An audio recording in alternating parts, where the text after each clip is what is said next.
Coucou les beaux soleils, j'espère que vous vous portez bien. Et aujourd'hui, je vous présente un oracle. Vu qu'on est au mois de novembre, je sais que certains d'entre vous aiment bien voir des fois des jeux un peu plus sombres. Alors ici, j'ai l'impression que je vous ai déjà présenté ce jeu. Alors je bug. En fait, je vous l'ai sûrement présenté sur Instagram. Donc voilà, c'est possible. C'est Flowers from the Dead Oracle Deck et c'est de Misha Hunting Dumois. Voilà.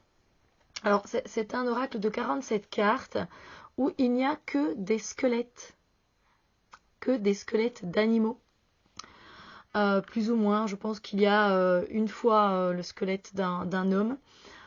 Et on a un mot-clé et on vous dit c'est quel animal. C'est particulier, c'est un jeu que j'ai depuis longtemps. Vous pouvez voir qu'il n'est pas de la première fraîcheur, j'ai envie de dire, hein. Il a été quand même utilisé quelques fois. Alors je sais que c'est pas trop mon style de jeu. Vous le savez que j'adore les jeux très colorés. Mais celui-là, il avait attiré ma curiosité. Ici, ben, c'est vrai que voilà, chaque carte représente un animal. Ça représente un sentiment, une qualité ou un trait de personnalité. Donc on est vraiment dans l'esprit animal dans ce jeu, hein. C'est vraiment le but. Je vous mettrai le lien, vous procurez ce jeu parce qu'on peut toujours se le procurer, je pense, j'espère. Alors on a dans ce jeu donc 47 cartes et on a deux cartes, une carte de présentation, voilà. Sont toutes noires, hein, donc voilà. Et alors on a un tirage, voilà. Alors le tirage c'est vous. Ensuite on a en deuxième votre environnement, le challenge, l'action qui a besoin d'être faite et le futur. Voilà. Donc c'est très simple hein, au niveau de la présentation. Alors c'est un mat mais glisse super bien, hein. Super glissante, voilà. Il n'y a pas de bordure dorée, argentée ou quoi que ce soit. Non, pas du tout. Voilà. Rien du tout. Le dos est noir. Le dos est noir. C'est vrai qu'il est légèrement glossy. C'est vrai que je dis qu'elles sont mates, mais peut-être un peu légèrement glossy quand même. Donc voilà, ici, il y a des animaux, je ne sais plus c'est quoi. Et ça commence bien parce que lui, je ne sais pas c'est quoi. Un morse, je pense que c'est un morse. Oui. C'est un morse. Voilà, c'est écrit en anglais. On a des chiffres romains. Voilà, c'est le numéro de la carte, tout simplement. Et vous voyez que vous avez deux mots-clés ici en bas. Donc, the enlightenment, c'est l'illumination un petit peu, quelque chose dans ce style-là. Et la foi. Voilà, et on a le crâne du morse. Ensuite, vous le voyez, nous avons une femme. Voilà, et là, c'est le empowerment, le fait d'avoir du pouvoir et la liberté. Ici, on a le colibri, avec le fait d'être unique, d'être distinctif. Ici, on a le pan, avec la lumière du cœur et le fait de rire. Et c'est marrant parce qu'on a une aile. Ah non, il y a le crâne. C'est le crâne avec une aile. Voilà, alors je sais que il est un peu gothique hein, ce jeu. Voilà, j'en ai pas beaucoup hein, des jeux comme ça. Ici on a le daim, voilà, avec la gentillesse.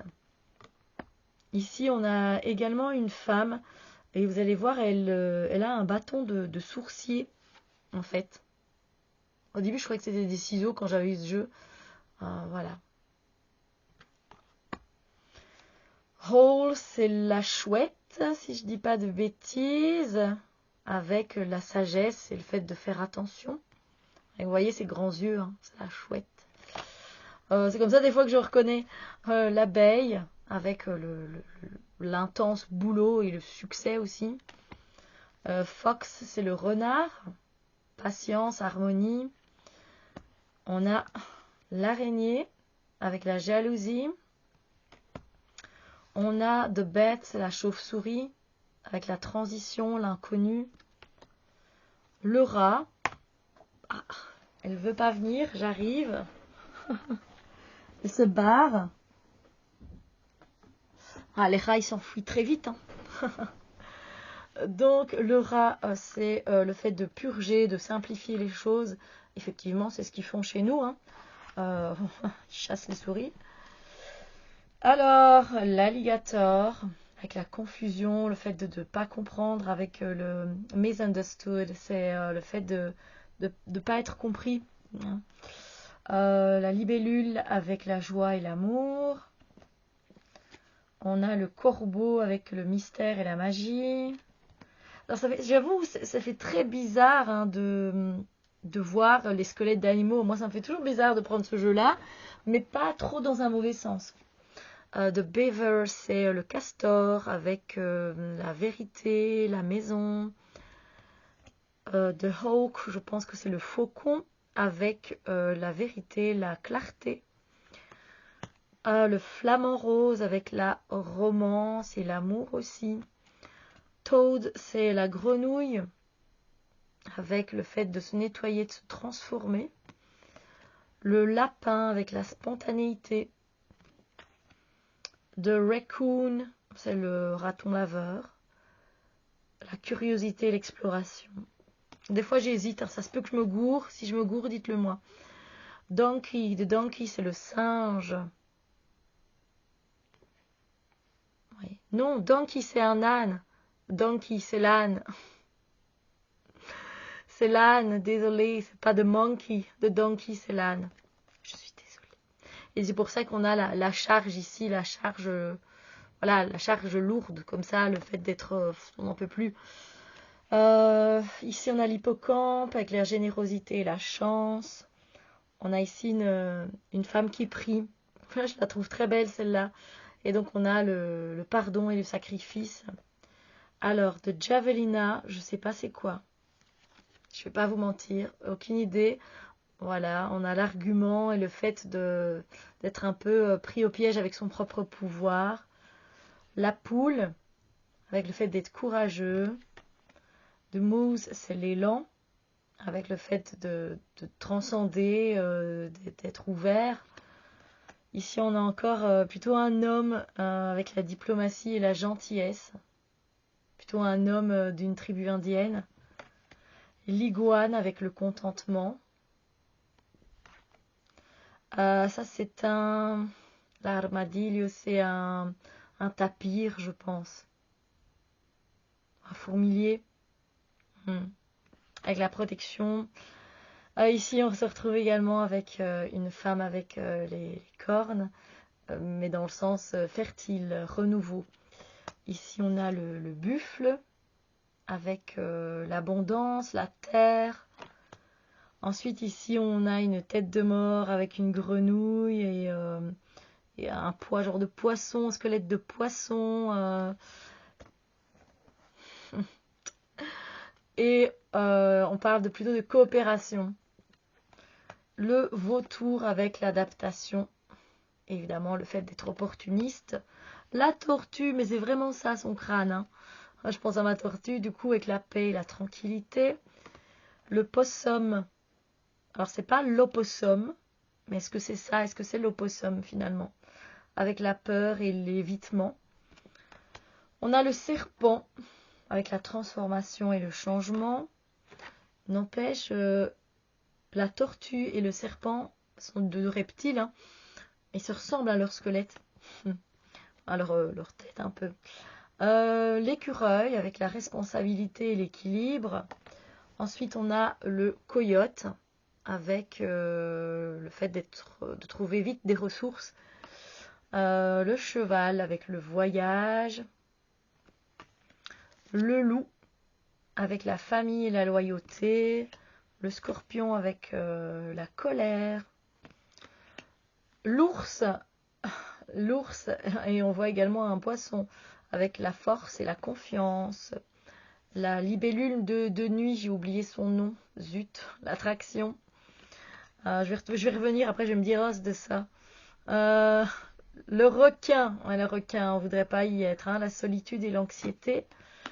The beetle, c'est un insecte, mais le scarabée, non, c'est scarab. Bref, clairvoyance. compréhension, et l'alligator avec les émotions et la guérison.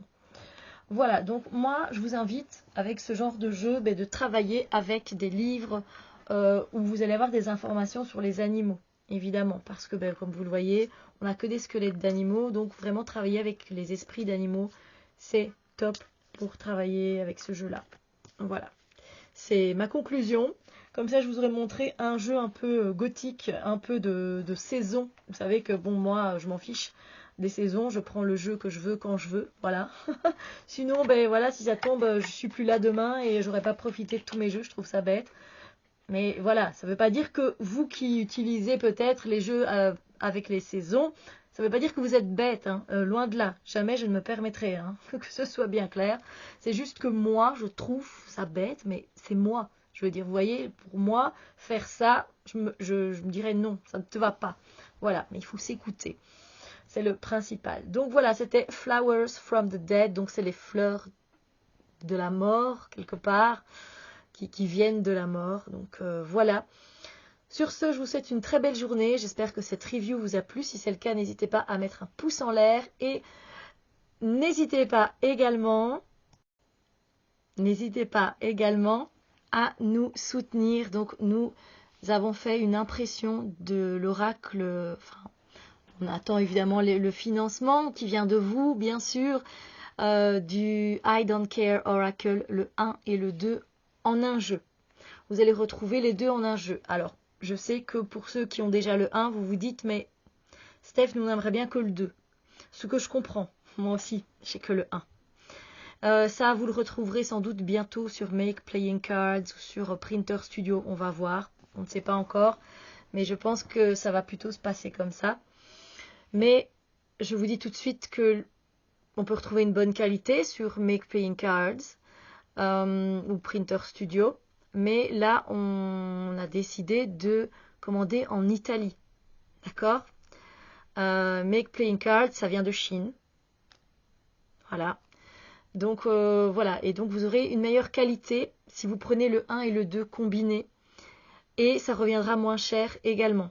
Je vais vous mettre le lien en barre d'infos. Comme ça, vous faites ce que vous voulez, hein, évidemment.